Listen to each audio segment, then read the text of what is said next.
After several controversial appearances, Governor Kristi Noem has abruptly ended her book tour. Now that her book, No Going Back, has been released, there are even more questions about the content. Tonight, KELOLAND's Tom Hansen fact-checks her statements. As with any book tour, Governor Noem did a lot of talking over the past few days as she drums up publicity for her book and vies for a spot as Donald Trump's presidential running mate. Some of those comments caught our attention. For instance, on several shows, Noem repeatedly touted her experience. Oh, I think you need to remember, Margaret, and everybody needs to remember that I've worked on ag policy and federal policy for over 30 years.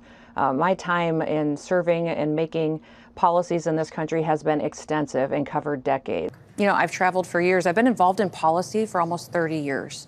If Noem is 52 years old, that means she was 22 when she was, in her words, shaping policy, she told Fox News. Noem's political career began 17 years ago when she was elected as a state lawmaker in Pierre. She hit the national stage 13 years ago when she won a seat in Congress. We're going to continue to talk about that and work real hard to cover the state to make sure that people know who I am and why I'm running. Another questionable claim, Noem told interviewers that South Dakota's reservations are a hotbed of activity for the drug cartels. But we have the cartels set up in South Dakota, and they are set up in South Dakota. How do you know that? Because I've seen pictures of them. Our investigators have interacted with them. Tribal presidents strongly deny this allegation. One tribal leader called it fear-based politics. Both the South Dakota U.S. Attorney's Office and the South Dakota Attorney General's Office failed to confirm the cartels are active in South Dakota.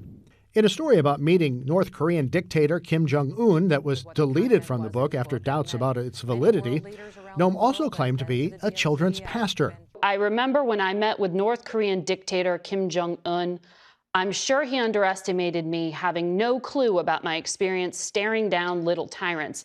I've been a children's pastor after all. In the vast majority of instances, a pastor is someone who is ordained or who has gone to divinity or Bible school.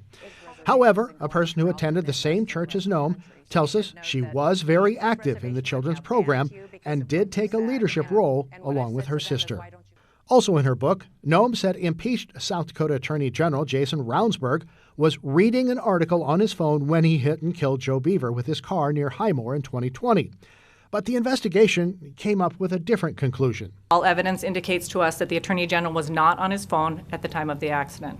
The book tour appears to be over more quickly than originally planned. A scheduled appearance on CNN was, in their words, abruptly canceled last night. Fox also reports Noem has canceled an appearance on that network. Tom Hansen, KELOLAND News. According to Fox and other media, Noem's staff blamed the weather for those last-minute cancellations. This morning, she posted on X about snow and thunderstorms in South Dakota, saying she's monitoring the situation and will be ready to respond. But the graphic and radar were already more than 24 hours old when posted. This afternoon, she went back online to give people an update on the weather in South Dakota.